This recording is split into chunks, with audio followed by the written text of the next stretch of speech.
மீண்டும் இந்த மாலை வேளையில சந்திக்கிறதுல ரொம்ப சந்தோஷம், மகிழ்ச்சி.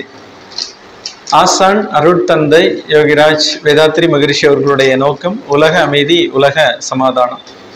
இதை அடையக்கூடிய வழிமுறை தனி மனித அமைதி, அதன் மூலமாக குடும்ப அமைதி, அதன் மூலமாக உலக அமைதி. சில தனி மனிதர்களால் இணைய பெற்றது குடும்பம், பல குடும்பங்களால் இணைய பெற்றது இந்த ஊர் சமுதாயம், பல ஊர்களால் இணைய பெற்றது நாடு, பல நாடுகளால் இணைய பெற்றது உலகம். எனவே உலக அமைதியினுடைய தொடக்கம் என்பது ஒவ்வொரு தனி மனிதனிலிருந்து தொடங்க வேண்டும் என்ற அடிப்படையில் தனி மனித உடல் ஆரோக்கியத்திற்காக உடற்பயிற்சி முறைகளையும், உயிர் திணிவு பெற்று வலிமை பெற்று நீண்ட ஆயுள் பெறுவதற்கு காயகல்ப பயிற்சி முறைகளையும், மனம் அமைதி பெறுவதற்கு அகத்தவம் தியான பயிற்சி முறைகளையும், மனம் தெளிவு பெற்று அறிவிலே உயர்வு பெறுவதற்கு அகத்தாய்வு பயிற்சி முறைகளையும் மனவளக்கலை என்ற பெயரிலே தொகுத்து வைத்திருக்கின்றார்கள் ஆசான் அருட்தந்தை யோகிராஜ் வேதாத்ரி மகரிஷி அவர்கள். இந்த உன்னதமான உலக சமாதானம், உலக அமைதி என்ற ஒரு திட்டத்திலே நாம் நம்மையும் இணைத்துக் கொள்வதன் பொருட்டு இந்த பயிற்சி முறைகளை முறையாக செய்து வருவோம் என்று உறுதிமொழி ஏற்றுக்கொண்டு சங்கல்பம் செய்து கொண்டு இன்றைய இந்த நிகழ்வினை நிறைவாக நடத்தி தரும்படி எல்லாம் வல்ல பேராற்றலையும் ஆசான் அருட்தந்தை யோகிராஜ் வேதாத்ரி மகரிஷி அவர்களையும் பிரபஞ்சம் முழுவதும் நிறைந்திருந்து நம்ம எப்பொழுதும் வழி நடத்தி கொண்டிருக்கக்கூடிய அனைத்து குருமார்களையும் வணங்கி இந்த நிகழ்வை தொடங்குகிறோம். வாழ்க வளமுடன். மனிதன் எனப்படவன் யாருன்னு சொல்லி கேட்டோம் அப்படின்னா, மனதினை இதமாக வைத்துக் கொள்பவன் மனிதன்.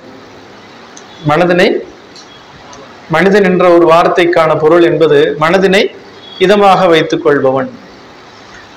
வீட்டுல நம்மளால இதமாக இருக்க முடியுதா? அது சொன்னாலே நமக்கு நம்ம பொழப்பு சிரிப்பா சிரிக்குது, அப்படி சொல்லுவாங்க இல்லைங்களா? அது மாதிரி தானே இருக்கு. அப்ப எங்க நம்ம இதமாக இருக்கணும் அப்படின்னு சொல்றாங்கன்னா, ஒரு மனிதன் சுத்தவெளிதான் என்னவா இருக்குன்னு சொல்லியிருக்கணும். தத்துவங்கள்லாம் மாதிரி சொல்லக்கூடியது சுத்தவெளி ஆகிய சிவம் தான் தன்னையே இறுக்கி சூழ்ந்து அழுத்தி கொண்டு இறைத்துகளாக, இறைத்துகளுடைய தொகுப்பாக, விண்ணாக, அணுன்னு சொல்லக்கூடியது. அதற்கு அடுத்ததாக விண்ணிலிருந்து காற்று, நெருப்பு, நீர், நிலம், பஞ்சபூதங்களாக மாறி இருக்கிறது. அதிலிருந்து ஓரறிவு தாவரம், ஆறாவது அறிவு உள்ள மனிதன் என்ற நிலை வரைக்கும் வந்திருக்கிறேன். இது நம்மளுடைய கதை, ஒவ்வொருத்தருடைய கதை. அப்ப யாரு மனிதனா வந்திருக்கிறான் அப்படின்னா, இறைநிலை தான் மனிதனா வந்திருக்குன்னு சொல்றாங்க. அத சுத்தவெளியை தான் சிவம்னு சொல்றோம். ஒவ்வொரு மதங்கள்லயும் வேறு வேறு பெயர்களை கொடுத்துருக்குறாங்க, சரிங்களா? பரிசுத்த ஆவி அப்படின்னு சொல்லக்கூடியதா இருக்கட்டும், அளவற்ற அருளாளன், நிகரற்ற கருணையாளன் சொல்லக்கூடிய அல்லான்னு சொல்லக்கூடியதா இருக்கட்டும், இது மாதிரி ஒவ்வொரு மதங்கள்லையும் நம்ம கொடுக்கப்பட்டிருக்கக்கூடிய பெயர்கள் என்பது இந்த இறைத்தன்மை என்னவாக இருக்குன்னா, அதுதான் நானாக வந்திருக்கு அப்படின்னு சொல்லியிருக்கிறோம். இப்ப இறைத்தன்மை நானாக வந்திருக்கு அப்படின்றத நம்ம என்ன செஞ்சிருக்கிறோம் அப்படின்னா படிச்சிருக்கிறோம், சரிங்களா? அத ஒருத்தர் சொல்ல நம்ம கேட்டிருக்கிறோம். நிறைய புத்தகங்கள், நிறைய ஆன்மீக நூல்கள்ல அத்தனை வேதங்கள், உபனிஷதங்கள் அத்தனையும் கொடுக்கப்பட்டு இருக்கிறது எதுக்காகன்னு சொல்லி கேட்டோம்னா, இதை உணர்றதுக்காகத்தான், இதை உணர்வதற்காகத்தான், சரிங்களா? அப்ப இதை உணரணும் அப்படின்னு சொன்னோம்னா மகிழ்ச்சி சொல்லுவாங்க. என்ன சொல்லுவாங்கன்னா, என்னுடைய உணர்றதுக்கு தடையா இருக்கிறதுக்கு காரணம் என்னன்னு சொல்லி கேட்டோம் அப்படின்னா, சஞ்சித பிராரப்த ஆகாமிய கர்மான்னு சொல்றோம். சஞ்சித கர்மா, பிராரப்த கர்மா, முன்னோர்கள் செய்த சஞ்சித கர்மம், நான் செஞ்சது பிராரப்தம், இது ரெண்டுக்கும் சேர்ந்த விளைவு என்பது ஆகாமிய கர்மம்னு சொல்றோம். இதுல இருந்து வரக்கூடியதுதான் என்னன்னு சொல்லியிருக்கிறோம். அந்த ஆணவம், கண்மம், மாயை அப்படின்ற ஒரு தொகுப்புல இருந்து வரக்கூடியதான் தான் தனது என்ற ஒரு பொருத்தமில்லாத தம்பதி, அதற்கு பிறக்கக்கூடிய 6 வகையான குழந்தைகள், பேராசை, சினம், கடும்பற்று, முறையற்ற பால் கவர்ச்சி, வேறுதோழ மனப்பான்மை, வஞ்சம். இந்த 6 தீய குணங்கள் நல்ல குணங்களாக மாறிவிட்டது அப்படின்னா அது குணநல பேரு. அதை தொடர்ந்து நீடித்திருக்கும் போது முழுமை பேரு. அகத்தவம், இதை அடையணும்னா என்ன செய்யணும்? அகத்தவம் செய்யணும், அகத்தாய்வு செய்யணும், குணநல பேரை அடைய வேண்டும். அது முழுமை பேரை நோக்கி விட்டு செல்லும். இதுதான் படிநிலைகள்.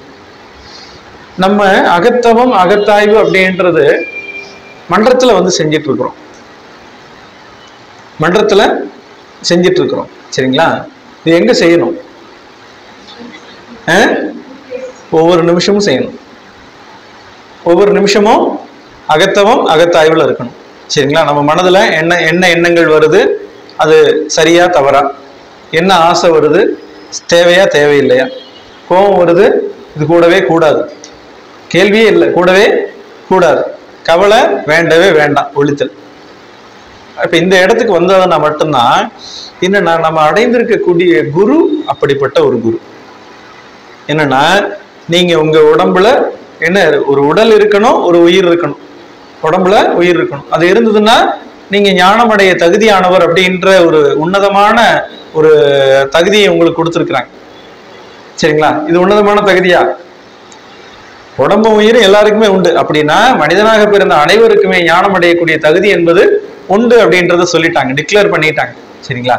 நாம என்ன பண்ணிட்டு இருக்கிறோம் அப்படின்னா, நமக்கு ஒரு உதாரணம் சொல்றேன். சரிங்களா? இப்ப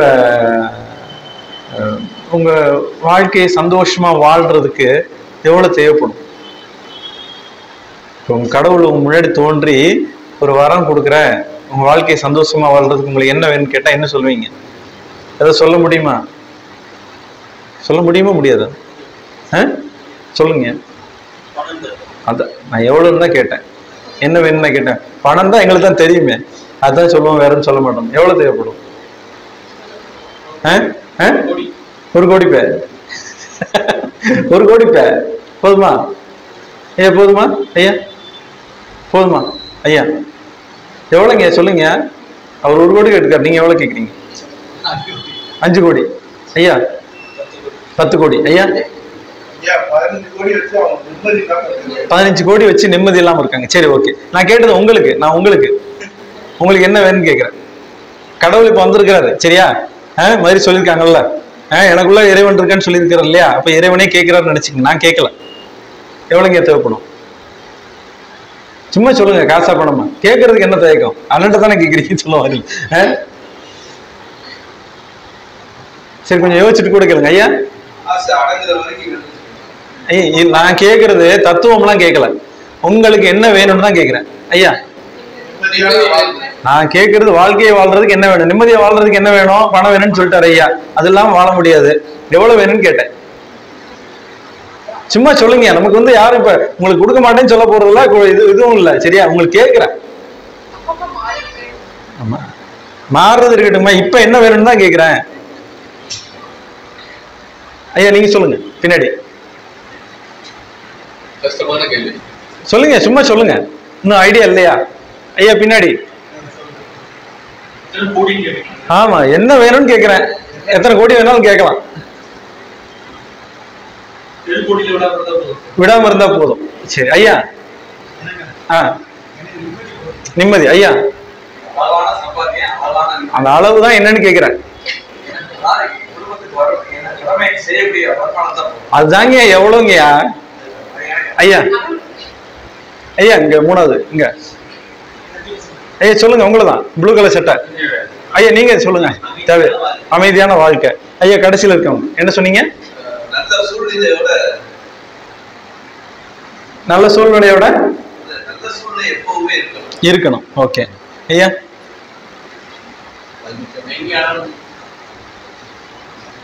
சரி, ஓகே ஐயா. அம்மா 2வது.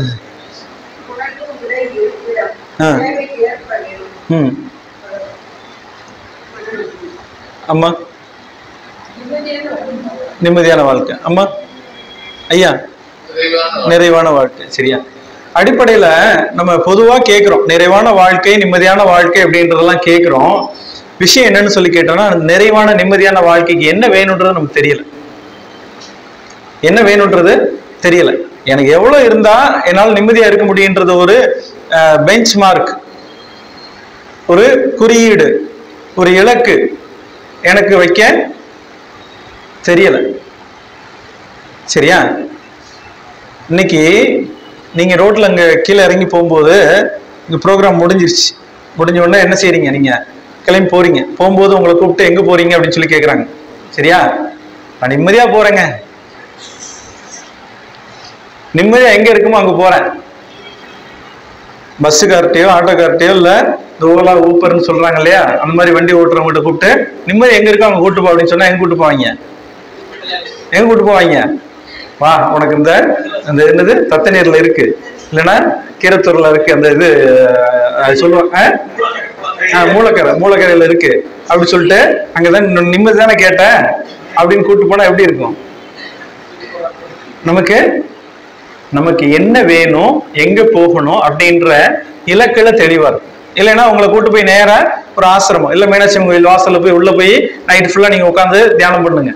இல்ல இது மாதிரி இன்னொரு அறிவுத்திரு கோயில் அங்க இருக்கு, தவமை அங்க இருக்கு, இங்க முடிச்சிட்டீங்கல்ல அங்க போங்க, நைட்டு பூரா உட்காந்து நிம்மதியா இருங்க அப்படின்னு சொல்லி சொன்னோம்னா அங்க கூட்டு போய் விடுறாங்கன்னு வச்சுக்கிறோம். அங்க வரக்கூடிய அன்பர், நம்ம ஒரு அன்பனவர் மாதிரி ஐயா வந்தாரு, ஒரு ஆட்டோக்கார் வராருன்னு வச்சுக்கோங்களேன். அவர் கூட்டு போய் நேரம் அங்க இருக்கக்கூடிய ஒரு அறிவுத்திரு கோயிலையோ இல்ல அங்க பக்கத்துல இருக்கக்கூடிய தவமயத்திலயோ கூட்டு போய் விட்டுறாரு அப்படின்னா போவோமா? நம்ம கேட்டது நிம்மதிதான். நீங்க நிம்மதி தானே கேட்டீங்க, சரியா? அப்ப அங்க அறிவுத்திரு கோயிலுக்கோ இல்ல தவமையங்களுக்கோ போனோம்னா நிம்மதி கிடைக்குமா கிடைக்காதா? கிடைக்கும். அப்ப நம்ம போவோமா? போவோமான்னு கேக்குறேன். போகணும் இல்ல, போக மாட்டோம். என்னை கீழே இறங்கணும்னு எங்க போச்சுன்னா வண்டி எடுத்து நேரம் வீட்டுக்கு தான் போகும். வரும்போது மாவு வாங்கிட்டு சொன்னாங்க, புட்டுக்கல்ல வாங்கிட்டு சொன்னாங்க, புடலங்காய் வாங்கிட்டு சொன்னாங்க, தேங்காய் வாங்கிட்டு சொன்னாங்க, மாங்காய் வாங்கிட்டு சொன்னாங்கன்னு சொல்லிட்டு மனசு அங்குதான் போகும். சரிங்களா? இல்லறமற்றது நல்லறம் அன்று, இல்லறமற்றது நல்லறம் அன்று சொன்னது யாரு? வாழ்க்கையை வாழ்ந்து இது வேண்டான்னு வெறுத்து போயிட்டு அங்க போய் சொன்னது அந்த அம்மா. அவங்க திருமணமானவங்களா அதை என்ன பண்ணிட்டாங்க, துறந்து போயிட்டாங்க. போயிட்டு அங்க போயிட்டு என்ன பண்ண முடியல, எனக்கு இல்லறந்தாயா ரொம்ப சந்தோஷத்தை கொடுத்துச்சு அப்படின்னு சொன்னோம். நம்ம நிம்மதி எங்கேயோ அறிவுத்திரு கோயிலையும் தவமையங்கள்லையும் தேடிட்டு இருக்கோம். எங்கே இருந்து என்ன வேண்டும் என்னன்னா வாழ்க்கை என்ன, ஒரு ஆபீஸ்ன்னு வச்சுக்கோங்களேன், ஒரு இலக்கு நிர்ணயிக்கணும் மாசம் மாசம் வேலை பார்க்குற ஆளுக்கு, இல்லைன்னா ஏமாத்தி போடுவாங்க. இலக்கு நிர்ணயிக்காம சம்பளம் கொடுக்குறாங்களா? சின்ன கடைக்கு போனாலும் நீ காலையில 6 மணிக்கு வரணும், 8 மணிக்கு தான் நைட் போகணும். இது அவங்களுக்கு உடைய இலக்கு. சரிங்களா? அன்னைக்கு வியாபாரம் நடக்கிறதுக்கு இவர் முயற்சி பண்ணணும், அதுக்கான வேலைகளை இவர் செய்யணும். இது மாதிரி ஒவ்வொன்றிலையும் ஒரு இலக்கு அப்படின்றது உண்டு. ஆன்மீகத்துக்கு இலக்கு இல்லை. எதுக்குன்னு சொல்லி கேட்டோம்னா ஆன்மீக பயிற்சிக்கு இலக்கு இல்லை, ஆன்மீக பயிற்சிக்கு இலக்கு இல்லை. சரிங்களா? இது இந்த பயிற்சியை பொறுத்த வரைக்கும் என்ன சொல்லி கேட்டோம்னா, இந்த வாழ்க்கையை பொறுத்த வரைக்கும் நீங்க நான் இப்படித்தான் வாழணும் அப்படின்றத உங்களுக்கு யாருமே கோடு போட்டு இந்த கோட்டுக்குள்ள வாழன்றது கிடையாது. அது உங்களுடைய தனிப்பட்ட சுதந்திரம். ஒவ்வொருத்தரும் வேற வேற நோக்கத்துக்காக இந்த பூமிக்கு வந்திருக்கிறோம். அந்த நோக்கத்தை நிறைவு செய்ய வேண்டும். உங்க நோக்கமே என்னன்னு தெரியலையே. எனக்கு இன்னைக்கு குடும்பத்தை நடத்துறியான்ட்டு கேட்டா நான் டக்குன்னு அடிச்சிருவேன். இதெல்லாம் கணக்கு போட்டு வச்சுக்கோங்க. கடவுள் டக்குன்னு முன்னாடி தோன்றி என்ன வேணும்னு கேட்டாலும் கேட்டுருவார். இப்பவும் கேட்டுட்டு தான் இருக்காரு, நீங்க தான் கேட்க தெரியலன்னு நினைக்கிறேன். சரியா? ஒரு மாதத்திற்கு நான் எல்லார்ட்டையும் இந்த கேள்வியை கேட்பேன், எல்லார்ட்டையும் இந்த கேள்வியை கேட்பேன். சரி சார், நான் ஃபினான்சியலி ஐம் சாட்டிஸ்ஃபைட் ஐயா சொன்னாங்க. 15 கோடி ரூபா ஒருத்தர் வச்சிருக்காரு, ஆனா அவருக்கு நிம்மதி இல்லாம இருக்கிறாருன்னு சொல்லிட்டேன். 100 கோடி ரூபா வச்சிருக்கவங்களும் நிம்மதி இல்லாம தான் இருக்கிறாங்க. ஆனா அவங்களுடைய இலக்கு என்பது வேறாக இருக்கிறது. நீங்கள் உங்களுடைய உடல் ஆரோக்கியம் இலக்கு அப்படின்னு சொல்லியாச்சுன்னா தினசரி உடற்பயிற்சி செய்தான் ஆக வேண்டும். உடல் ஆரோக்கியம் தான் என்னுடைய இலக்குன்னா ஒரே குறிக்கோள், நான் உடற்பயிற்சி செய்தேன்னா சாப்பிடுவேன், உடற்பயிற்சி பண்ணிட்டு தான் டீ குடிப்பேன். டீ குடிக்கக்கூடாது, பொதுவா குடிக்கிற பழக்கம் இருந்ததுன்னா. எனக்கு காலையில டீ குடிக்க வேண்டிய அவசியம் இல்லை. சரிங்களா? கட்டாயப்படுத்தி வீட்டில் போட்டு வச்சிருந்தாங்கன்னா குடிச்சுப்பேன், கண்டிப்பா போட்டு வச்சுட்டாங்கன்னா. ஆனா அது பழக்கம் வீட்டுல இல்லை. சரிங்களா? யாராவது சொந்தக்காரங்க வந்துட்டாங்கன்னா அவங்க முன்னாடி அவங்களுக்கு ஏற்ற மாதிரி மாறி ஆகணும், அந்த மாதிரி. சரிங்களா? அப்ப இதுல என்னன்னு சொல்லி கேட்டோம்னா, இந்த காலையில நம்ம என்ன செய்யறோம், வீட்டுல சில விஷயங்களுக்கு பாத்தீங்கன்னா இலக்கு நிர்ணயிக்கணும்னு சொல்லி இருக்கிறோம் இல்லைங்களா? இந்த இலக்கு என்பது என்னுடைய வாழ்க்கையில ஏன்னா ஒவ்வொருத்தருக்குமே ஒரு ஒரு நோக்கம் இருந்தாலுமே அந்த நோக்கத்தை நிறைவு செய்வதற்கு சில தேவைகள் அப்படின்றது உண்டு. அதனாலதான் நம்ம சங்கல்பம் செய்யும்போது என்ன செஞ்சோம், உடல் நலம், நீலாயுள், நிறை செல்வம், உயர்ப்புகள், மெய்ஞானம் ஓங்கி வாழ்கிறோம் அப்படின்ற ஒரு சங்கல்பத்தை சொன்னோம். இதுல அடிப்படையில உடல் நலம் வேண்டும் என்றால் என்ன சொன்னோம், உடற்பயிற்சி செய்துட்டு தான் சாப்பிடுவேன், உடற்பயிற்சி செஞ்சா தான் டீ குடிப்பேன், உடற்பயிற்சி செஞ்சா தான் வேலைக்கு போவேன். கஷ்டமா இருக்கும், கஷ்டமா இருக்கும்ல. உடற்பயிற்சி செஞ்சா தான் வேலைக்கு போவோம்னு நம்ம வச்சோம்னா, வேலைக்கு போறது எதுக்கு போறோம், சம்பாதிக்கிறது எதுக்கு, சாப்பிடுறது எதுக்கு, ஆரோக்கியமா இருக்கு. சரியா? அப்ப ஆரோக்கியமா இருக்கணும்னா உடற்பயிற்சி செஞ்சா ஆரோக்கியமா இருக்கலாம் அப்படின்னு சொல்லியாச்சுன்னா நம்ம எதுக்கு ப்ரியாரிட்டி கொடுக்கணும்? ஃபர்ஸ்ட் ப்ரியாரிட்டி என்னுடைய பாடி, என்னுடைய உடல், என்னுடைய மனம், என்னுடைய உயிர். இதுதான் என்னுடைய ப்ரியாரிட்டி. நான் உசுரை கொடுத்து வேலை பார்த்தேன், உசுரை கொடுத்து போயிட்டே இருக்க வேண்டியதான். என் குடும்பத்துக்காக உசுரை கொடுத்து வேலை பார்த்தாரியா சொல்லுவாங்க. உசுரை கொடுத்தீங்கன்னா கொடுத்துட்டு போயிட்டே இரு, அவ்வளவுதான். கொடுத்துட்டு இல்ல, ப்ரியாரிட்டி இஸ் மீ, ஐ. இந்த ஐயை கலெக்டர்னு சொல்லுவாங்க. ஆனா நீங்கள் தான் உங்களுக்கு முக்கியம். உங்களுடைய வாழ்க்கையை நீங்கள் தான் வாழ்ந்து ஆக வேண்டும். உங்களுடைய வாழ்க்கையை நீங்கள் மட்டும்தான் வாழ முடியும். உங்கள் வாழ்க்கையை நீங்கள் மட்டும்தான் வாழ முடியும். வேற யாராச்சும் வாழ முடியுமா? வேற யாருமே வாழ முடியாது, வாழ முடியாது. அப்ப இந்த வாழ்க்கைக்கு ஒரு சின்ன இலக்கு என்னன்னு சொல்லி கேட்டோம்னா, இப்ப நம்ம குடும்பத்தை நடத்துறதுக்கு ஒரு மாசத்துக்கு 1 லட்ச ரூபா தேவைப்படுமா? இல்ல ஒரு 50,000, ஒரு 20,000, ஏதோ ஒரு அமௌண்ட் நீங்க பிக்ஸ் பண்ணிக்கங்க. சரியா? உதாரணத்துக்கு ஒரு 10,000 ரூபா இல்ல ஒரு 50,000 ரூபா வச்சுக்கோங்க. 50,000 ரூபா வச்சுக்கலாமா? இன்னைக்கு ஒரு 20,000 ரூபா இருந்தா போதும் சார் அப்படின்னு சொல்லி சொன்னா கூட நாளை பின்ன விலைவாசி கூடும். அதெல்லாம் சேர்த்து ஒரு 50,000 போட்டு வச்சுக்கிறோம். உண்டா? நமக்கு முதல்ல ஒரு 10 வருஷத்துக்கு முன்னாடி 5,000 ரூபா இருந்தா குடும்பத்தை நடத்த முடியும். இன்னைக்கு அதுவே 10,000 ரூபா ஆயிப்போச்சு குடும்பத்தை நடத்துறதுக்கான தேவைன்னு சொல்லக்கூடியது. இன்னும் கொஞ்சம் ஒரு 10 வருஷம் கழிச்சு போனா கூடத்தானே செய்யும். அப்போ ஒரு 50,000 ரூபான்னு வச்சுக்கோங்க. ஒரு மாசத்துக்கு நடத்துறதுக்கு ஒரு 50,000 ரூபாய் கணக்கு பண்ணி வச்சுக்கோங்க. என்னன்னா டக்குன்னு உங்களுக்கு என்ன தேவைன்றது சொல்ல தெரியும். டக்குன்னு நிம்மதியா வாழ்றீங்களா? இப்ப யாரும் கை தூக்குங்க. சந்தோஷமா நான் வாழ்றேன் சார், நிறைவா இருக்கிறேன். கை தூக்க முடியுமா? கை தூக்க முடியுமா? என்ன அப்படி சொல்லிட்டீங்க சார்? நான் சொல்றேன் சார், சந்தோஷமா நான் வாழ்றேன், மகிழ்ச்சியா வாழ்றேன், நிம்மதியா வாழ்றேன். என்னோட வயசுல நான் சொல்றேன், என்னோட வயசுல நான் சொல்றேன். ஐயா என் முன்னாடி கேட்டா தான் தெரியும். எங்க வீட்டுக்கார மட்டும் கேட்டோம்னா தான் சொல்லுவாங்க, அந்த ஆளா ரொம்ப மோசமான ஆளுங்க அப்படி சொல்லுவாங்க. சரி சரி தெரியும். அப்ப என்னன்னா விஷயம் நம்ம வாழ்க்கை அப்படின்றது, இப்ப ரோட்ல போனோம்னா வண்டி வந்துகிட்டே தான் இருக்கும். சரியா? நாம சந்தோஷமா வண்டி ஓட்டணும், அவ்வளவுதான். நாம சந்தோஷமா வண்டி ஓட்டணும். முதல்ல சொன்ன இல்லைங்களா, இப்ப இலக்க முதல்ல நிர்ணயிச்சுக்கலாம். நாம சந்தோஷமா வாழ்றதுக்கு இப்ப நான் வண்டி எடுத்துட்டு எங்க போறது அப்படின்னு சொல்லி கேட்கும்போது, நிம்மதியா வாழ்ற இடத்துக்கு போகணும்னு சொல்லி வண்டி எடுத்து சொன்னா என்ன செய்யும்? நேரம் ஏத்த வர வண்டியில போய் இது பண்ணிடும். ஆட்டோக்கார்ட்ட சொன்னா நேர அந்த மாதிரி இடத்துக்கு கூப்பிட்டு போயிடுவார். பஸ்ஸுக்கார்ட்ட சொன்னோம்னாலும் அந்த மாதிரி சரி ஓகே, வரும்போது நல்லா தான் வந்தாங்க, போகும்போது ஏதோ ஆகிப்போச்சு அப்படி சொல்லிட்டு அந்த மாதிரி ஏதாவது ஒரு இடத்துல கொண்டு போய் விட்டுருவாங்க. நிம்மதி வேணும், நிம்மதியான இடத்துக்கு கூப்பிட்டு போங்க அப்படின்னு சொல்லி சொன்னோம்னா. சரியா? வாழ்க்கை என்பது நமக்கு நாமே ஒரு இலக்கை நிர்ணயித்துக் கொள்ள வேண்டும். நமக்கு நாமே ஒரு இலக்கை நிர்ணயித்துக் கொள்ள வேண்டும். அகவாழ்வில் ஒரு இலக்கு, அது இறைவனை உணர்வது. சரி, புறவாழ்வில் ஒரு இலக்கு. சரிங்களா? அது பொருள். அருளும் வேண்டும், பொருளும் வேண்டும் சொல்றாங்க இல்லைங்களா? இப்ப ரெண்டுலையுமே நீங்க சாட்டிஸ்ஃபைடு இல்லை. அட்லீஸ்ட் நீங்க நான் நிம்மதியா இருக்கேன் சார், நான் நல்லா தியானம் பண்றேன், பயிற்சி பண்றேன், ஐ அம் ஹாப்பி, கையை தூக்க முடிஞ்சா? பணம் காசு வேண்டாம் சார், எனக்கு நிம்மதிதான் சார் வேணும்னு கேட்டீங்கல்ல, 1 மணி நேரம் எந்த கவலையும் இல்லாம தியானம் பண்ண சொன்னோம்ல, மனம் எங்கெங்க போச்சு? ஒரு சுத்த வழிக்கு போச்சு, நான் அங்கேயே இருப்போம். மனம் வெளியில போகும்போது சொல்லி கூப்பிட்டு வந்தீங்களா? அங்க போகாத, சுத்த வழிக்கு வான்னு சொல்லி. ஆக்கினையில இருக்க சொன்னார், ஆக்கினையில இரு, வெளியில போகாதுன்னு சொன்னீங்களா? இப்ப எனக்கு நிம்மதினா என்னன்னு எப்படி வாங்குறதுன்னு தெரியல, அதை பத்தி நான் முழுமையா செய்யல. சந்தோஷமா இந்த மெட்டீரியல் லைஃப், ஸ்பிரிச்சுவல் லைஃப்ல எனக்கு முழுமையான சாட்டிஸ்பாக்சனோ இல்ல ஒரு புரிதலோ இல்லை. மெட்டீரியல் லைஃப்லயும் ஒரு முழுமையான சாட்டிஸ்பாக்சனோ ஒரு புரிதலோ எனக்கு இல்லை. என்ஜாய் யுவர் லைஃப், அவ்வளவுதான். என்ஜாய். எங்க சார் விடுறாங்க? விடமாட்டாங்க சார். காலையில எந்திரிச்ச உடனே காபி போட்டா டீ வேணுன்றாங்க, டீ போட்டா பால் வேணுன்றாங்க, பால் போட்டா பூஸ்ட் வேணுன்றாங்க. இங்கிட்டே காலைல எந்திரிச்ச உடனே போய் பாலை வாங்கிட்டு வா, காய் வாங்கிட்டு வா, கருவேப்பிலை வாங்கிட்டு வா, பச்சை மிளகா வாங்கிட்டு வான்னு சொல்லிட்டு வாக்கிங் கூட போட மாட்டாங்க. இவங்க கேட்பாங்கன்றதுக்காகவே நான் வாக்கிங் போறதை நிப்பாட்டிட்டேன். இப்படி என்ன போயிட்டு இருக்குன்னா, வாழ்க்கை என்பது ஒரு சிக்கலான ஒரு சூழல். வாழ்க்கை என்பது ஒரு சிக்கல் தான். இந்த உடலும் உயிரும் சிக்கி இருப்பதே ஒரு சிக்கல் தான் சொல்றாங்க மகரிஷி.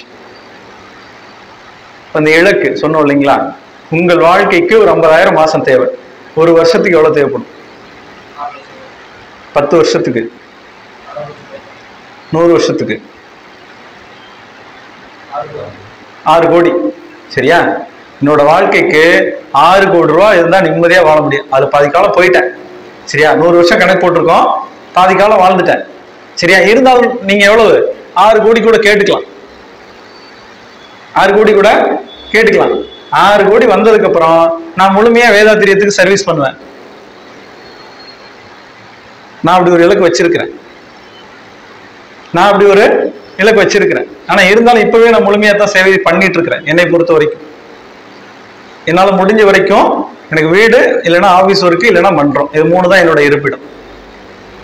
வேற எங்கேயும் நீங்க என்னை பார்க்க முடியாது. ஒன்னும் என்னுடைய ஆபீஸ் ஒர்க்கா இருக்கும், இல்ல என்னோட வீடா இருக்கும், இல்லைன்னா மன்றம். இதுதான் இங்க என்ன பார்க்க முடியும். அப்ப என்னன்னா உங்கள் இலக்கு என்னன்னு சொல்லி கேட்டீங்கன்னா, இந்த மாதிரி நீங்க கேட்டீங்கன்னு வச்சுக்கங்களேன், அதுக்கான வழி தன்னால கிடைக்கும். கேட்டா தானே கிடைக்கும். அழுது பிள்ளை தான் பால் குடிக்கும்னு சொல்லுவாங்க. சரிங்களா? அதனால உங்கள் இலக்கில் நீங்கள் தெளிவாக இருங்கள். 6 கோடி ரூபா போதும். நான் சொன்னேன் இல்லைங்களா, இந்த மாதிரி மாசம் 50,000 செலவு இருக்கிறவங்களுக்கு கூட 1 லட்சம் எனக்கு செலவு கேட்கலாம், ஒன்றும் தவறே கிடையாது. நீங்கள் என்ன வாழ்க்கையை வாழ வேண்டும் என்பது உங்களுடைய விருப்பமோ அது என்ன ஆகும், இயல்பா நடக்கும். சரிங்களா? அப்ப நீங்க கேட்க வேண்டியது மட்டும்தான் உங்களோட வேலை. நான் என்ன செய்யணும், எனக்கு என்ன தேவை. ஏன்னா இப்ப முதல்ல சொன்ன மாதிரி கீழே இறங்கி எங்க போறோம்னு தெரியாம நிம்மதியா இருக்குன்னு சொல்லணும்னா நம்மள வேற எங்கேயா கூட்டு போய் விட்டுருவாங்கன்னு சொன்னேன் இல்லைங்களா? அது மாதிரி எனக்கு எவ்வளவு தேவைன்னே தெரியாம இருந்தோம்னா நம்ம எந்த வேலை பார்த்தாலும் நம்மளால ஃபில்ஃபில் ஆக முடியுமா? எவ்வளவு தேவைன்னு எனக்கு தெரியலையே, நான் எப்படி என்ன சந்தோஷமா வச்சுக்கிறது? உங்களுக்கு என்ன தேவைன்னு தெரியாம நீங்க எப்படி உங்களை சந்தோஷமா வச்சுக்க முடியுமா? இலக்கில் தெளிவு வேண்டும். ஐயா சொன்னாங்க 15 கோடி ரூபா வச்சிருக்க ஒருத்தருக்கு நிம்மதி இல்லை, மகிழ்ச்சி இல்லை அப்படின்னு சொல்லிட்டு. நிம்மதினா என்னன்னு முதல்ல தெரிஞ்சுக்கணும். குடும்பத்துல நிம்மதி இல்லையா? பொருளாதாரத்துல, வேலை, தொழில நிம்மதி இல்லையா? இது பிரிச்சு பார்க்க தெரியும். குடும்பத்தையும் தொழிலையும் பிரிச்சு பார்க்க தெரியும். இப்ப இந்த சின்ன இலக்கு தான் என்னோட வாழ்க்கைக்கு என்ன தேவைன்றது, ஒரு சின்ன இலக்கு. அப்ப அந்த சின்ன இலக்கை நான் நிர்ணயம் பண்ணியாச்சு அப்படின்னா எனக்கு என்ன ஆயிரும், நான் காலையில எந்திரிச்சு இத்தனை மணிக்கு ஆபீஸ் போன்ற அவசியம் எனக்கு இல்லை. நான் சொன்னேன் இல்லைங்களா, நான் ஒரு இலக்கு வச்சிருக்கிறேன், அந்த இலக்கை நான் அட்டன் பண்ணிட்டேன்னா காலையில எந்திரிச்சு நான் இத்தனை மணிக்கு ஆபீஸ் போகணும்னு எனக்கு அவசியம் இல்லை. நான் என்ன செய்வேன், உட்காந்து மெதுவா எந்திரிச்சு மெதுவா ரிலாக்ஸா, காலைல 4 மணிக்கு எந்திரிக்கணும், 3 மணிக்கு எந்திரிக்கலாம், அதெல்லாம் எந்திரிங்க, அதெல்லாம் ஒன்றும் வேண்டாம்னு சொல்லலை. என்ன பழக்கம் இருக்கோ அதை ஃபாலோ பண்ணிக்கோங்க. அதுக்காக இவர் சொன்னாருன்னு சொல்லிட்டு நீங்க பாட்டுக்கு மாத்திக்கிற வேண்டாம். பொதுவாக நான் சொல்றது சீக்கிரம் எந்திரிக்கிறத சொல்றேன். கொஞ்சம் ரிலாக்ஸா எந்திரிச்சு, ரிலாக்ஸா உடற்பயிற்சி பண்ணி, ரிலாக்ஸா தவம் பண்ணி, ரிலாக்ஸா நான் பாட்டுக்கு எல்லாரையும் வாழ்த்திட்டு இருக்கேன் உட்காந்து. அப்படின்னா எப்படி இருக்கும்? ஒரு 10 கோடி ரூபா கேட்டு 10 கோடி ரூபா கிடைச்சிட்டு நீங்க பாட்டுக்கு உட்காந்து தவம் பண்றது, வாழ்த்துறது, இதை மட்டும் பண்ணிக்கிட்டே இருந்தீங்கன்னா எப்படி இருக்கும் லைஃப்? சும்மா ஜம்முன்னு இருக்கும். எப்படி இருக்கும்? ஜம்முன்னு இருக்குமா இருக்காது சார்? அதுலயே சந்தேகமா இருந்தா எப்படி? சந்தேகமே இருக்கக்கூடாது. சரியா? உடற்பயிற்சி, தியானம், காயகல்பம், அகத்தாய்வு, இதை கரெக்டா பண்ணிட்டு வந்தோம்னா வாழ்க்கை எப்படி இருக்குன்னா ஜம்முன்னு தான் இருக்கும், சந்தோஷமா தான் இருக்கும், மகிழ்ச்சியா தான் இருக்கும், மன நிறைவா தான் இருக்கும். சந்தோஷமா இருக்கீங்களா? சந்தோஷமா இருக்கேன் சார். மகிழ்ச்சியா இருக்கீங்களா? மகிழ்ச்சியா இருக்கேன் சார். மன நிறைவா இருக்கீங்களா? மன நிறைவா இருக்கேன் சார். இது சொன்னோம்னா நம்ம மனவள கலைஞர். இல்லை சார், கஷ்டமா இருக்கேன் சார், குடும்பத்துல கஷ்டம் சார், ஆபீஸ்ல பிரச்சனை சார். பிரச்சனை இல்லாத ஆபீஸே கிடையாது, கஷ்டம் இல்லாத குடும்பமே கிடையாது. அதை நம்ம என்ன செய்ய தேவையில்லை, இங்க ஏத்துக்க தேவையில்லை, வேற ஒண்ணும் இல்லை.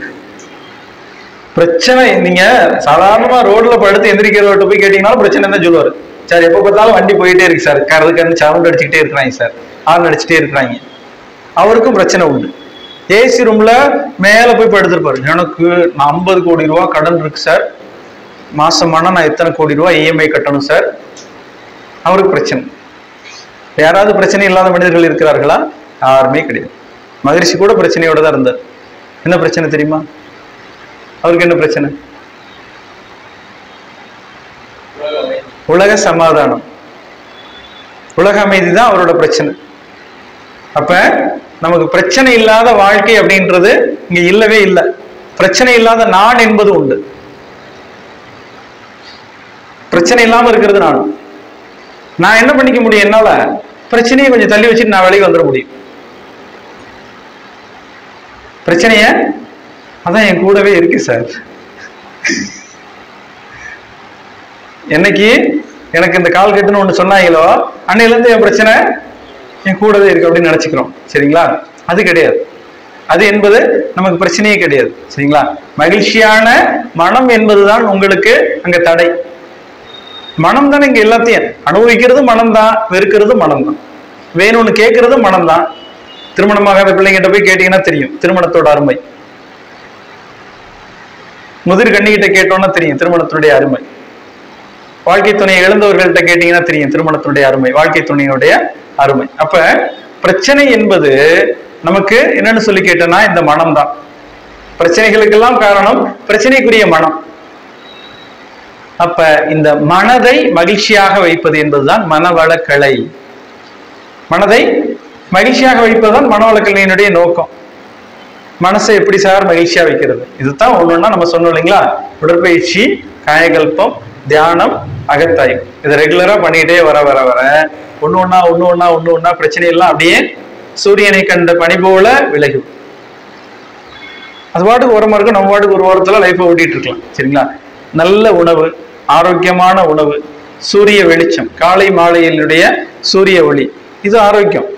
நல்ல உணவு என்பது ஆரோக்கியம், உடற்பயிற்சி என்பது ஆரோக்கியம், தியானம் என்பது ஆரோக்கியம், காயகல்பம் என்பது ஆரோக்கியம், மகிழ்ச்சியான வார்த்தைகள் ஆரோக்கியம், நல்ல எண்ணங்கள் ஆரோக்கியம், நல்ல செயல்கள் ஆரோக்கியம், குடும்ப உறுப்பினர்கள்கிட்ட மனம் விட்டு பேசுதல் ஆரோக்கியம். ஒருத்தருக்கு ஒருத்தர் குடும்பத்துல இருக்கும் இல்லைங்களா? அவங்க கிட்ட என்ன செய்யணும்?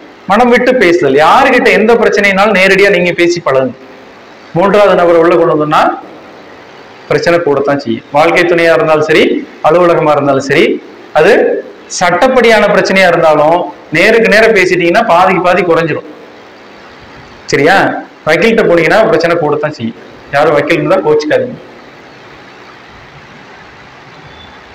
வாழ்க்கைய சந்தோஷமாக வாழ்வதற்கு தேவைகள் மிக மிக குறைவு. மகிழ்ச்சியாக வாழ்வதற்கு தேவைகள் என்பது மிக மிக குறைவு. மகிழ்ச்சியாக வாழ்வதற்கு சிக்கல்கள் ரொம்ப ரொம்ப கம்மி. நான் முடிவெடுக்க வேண்டியது மட்டும்தான் என்னோட வேலை. என்னது? நான் மகிழ்ச்சியா வாழணும்ன்றது மட்டும்தான். அங்க தேவையே கிடையாது. பசி கூட மனுஷனுக்கு ஒழுங்கா எடுக்கல, பசிச்சாதான் சோறு போட சொல்லிட்டாங்க. அப்ப எனக்கு தேவை இருக்காங்க? பசி எடுக்குதா கரெக்டா? 3 வேளையும் மாத்திரை போட்டாதான் பசிக்கும். மாத்திரை போட்டு தானே சாப்பிட்றோம். அப்ப நம்ம என்ன செய்யலாம்? நம்முடைய தேவையை தாண்டி தான் எல்லாமே யோசிக்கிறோம்.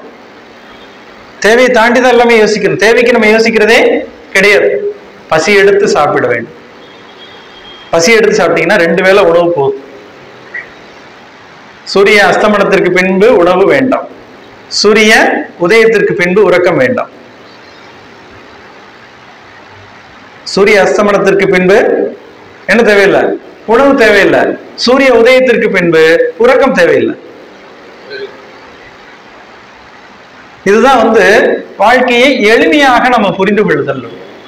ரொம்ப காம்ப்ளிகேட் பண்ணி வச்சிருக்கிறோம் நம்ம லைஃபை நாமளே. கொஞ்சம் புரிஞ்சுக்கணும், கொஞ்சம் கொஞ்சமா இம்ப்ளிமெண்ட் பண்ணணும். 100% ஒரே நாள்ல நம்ம எதையுமே முதல் விஷயம் இலக்கு நிர்ணயித்தல். எனக்கு எவ்வளவு வேணும் பொருளாதாரத்துல? சரியா? நம்ம ஒரு 2 விதமா இலக்கு போட்டுக்கலாம். Short term goal, long term goal சொல்லுவாங்க இல்லைங்களா? எனக்கு இன்னைக்கு எவ்வளவு வேணும், இந்த மாசம் எவ்வளவு வேணும், வாழ்நாள் முழுக்க எவ்வளவு வேணும், இன்னைக்கு, இந்த மாசம், இந்த வருஷம், அடுத்து லைஃப் டைம், இப்படி போட்டு வச்சுக்கலாம். சரியா? நமக்கு இன்னைக்குன்றது மேக்சிமம் எல்லாருக்குமே ஒரு நிறைவா தான் இருப்போம். அது தேவையா இருக்காது. சரிங்களா? இந்த மாதம் அப்படின்றத ஒரு இலக்கு போடுவோம். இந்த வருடம், இந்த வாழ்நாள் முழுக்க அப்படி ஒரு இலக்கு போடும்போது வாழ்நாள் இலக்கு என்பது இறைவனுடைய செயல் தான். இதெல்லாமே என்னன்னா மெட்டீரியலா கான்சியஸோட இருக்கணும். மெட்டீரியல் கான்சியஸோட இல்ல. பொருளுக்கு எனக்கு என்ன வேணும், எப்பவுமே பொருளாதாரத்தை பத்தி மட்டும் யோசிக்கிறது. மெட்டீரியல்ல கான்சியஸ்னஸ் வேணும். சரியா? இங்க மைக் இருந்தா தான் அந்த பேசி சத்தம் கேட்கும். இப்போ அந்த மைக்கு நமக்கு அவர் போகும்போது மைக் எடுத்து பத்திரப்படுத்தி ஓரம் வச்சுட்டு போகணும் ஐயா. சரிங்களா? எல்லா லைட்டையும் அமர்த்திட்டு, எல்லா ஃபேனையும் அமர்த்திட்டு, இதெல்லாம் மெட்டீரியல். இது ஃபுல்லா போட்டுட்டே போனா கூடிய சீக்கிரமா ரிப்பேர் ஆயிடும்.